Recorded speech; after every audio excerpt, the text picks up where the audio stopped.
Today I'm doing an upgrade on the CTS-V, and I'm upgrading the lid for the ice tank. My old lid is a screw style like many others may have in their ice tank. It's I guess kind of old, kind of worn, kind of used. Was put in by a previous owner, but now this lid is actually a upgrade and comes new, I believe, on most all of Dedicated Motorsports on all of their ice tanks. So this is a earlier generation, I guess you would call it, maybe even one of the earliest ones that they've ever built, and it works really good. But I was wanting to upgrade the lid itself because there is a rubber seal right around here, and it must be kind of worn out because it isn't sealing up against this very well, and sometimes there's a little bit of water it tries to seep. And then I don't think it was done by Dedicated Motorsports, but somebody drilled a hole in both of these spots here where your fingers go. So just to plug them for the time being and keep water from coming out, I just threw some screws in there. But I don't know why holes were drilled in the lid. So going to upgrade to this lid. Now, if y'all aren't familiar with these are lids for a kayak to keep water out. This one's real nice. Instead of screwing it in and out, you just take it like this, turn it to the open, and then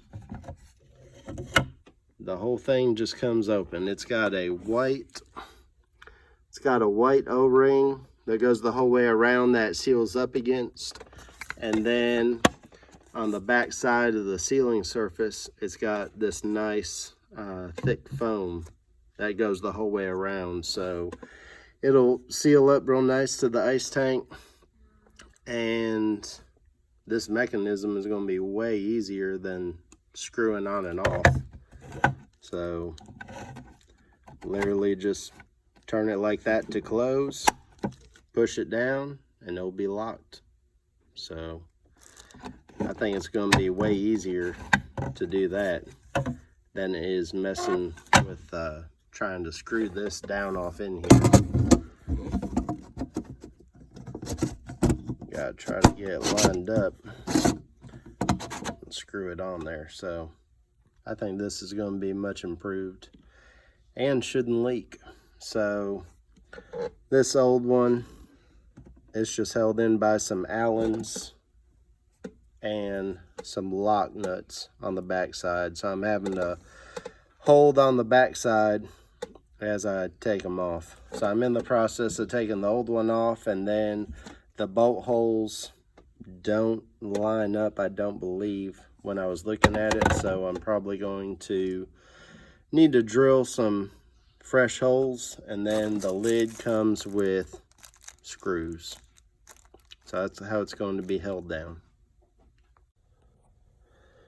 Alright, I'm still working on installing the new lid. So because of where my holes were at, I was not able to line it up straight like this, like the other one was, because the holes were too big. So if I was going to do that, the top and bottom holes, which will have lined up, they will have been too big for these screws. Tomorrow I'm leaving for Cletus and Cars to go run this car down the 1/4 mile, and we'll see what happens. I'm hoping maybe I can hit a 9 something. But anyways, this is what I have to work with. So this is what I'm doing. So that gives you an idea as to how nice that is right there. So I've been, for this lid, I'm using a 9/64 drill bit. Using that, and I'm having to drill through and then also just wobble just a little bit to fit these screws. Don't go too far if you use this method and these fasteners. Just you know, just drill it through, just kind of wiggle just a little bit to clean it out, and then go nice and slow with your screw, so then that way you don't you know, booger up the head of the screw or break it off in there or anything like that. So I'm doing that and it's working pretty good. I've got the rest of these holes drilled, so I kept the foam piece that goes underneath, the like dense foam gasket. I kept it out while I was drilling and everything. I didn't want to get shavings and stuff on it, so that's what I did with that.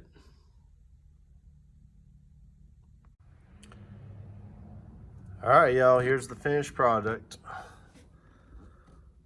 So it's all done, it's installed, got all the screws in. Pop that, turn it 180, open it up.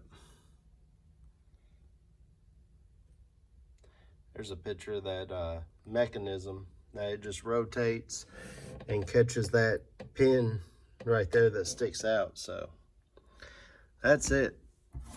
I like it. I think it looks cleaner.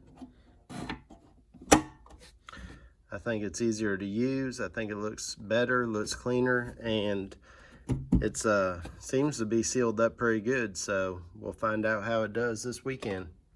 For those of you wondering, this here is a EMP pump.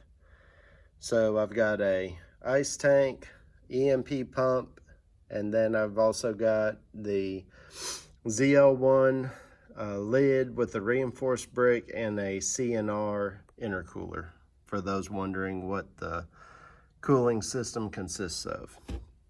So there you have it. Let me know what y'all think in the comments. Let me know how you think it looks, and if you would, please give me a thumbs up and also subscribe. And as a little bonus, I figured I'd show y'all. You don't get to see it with the wheels on much, the drag wheels.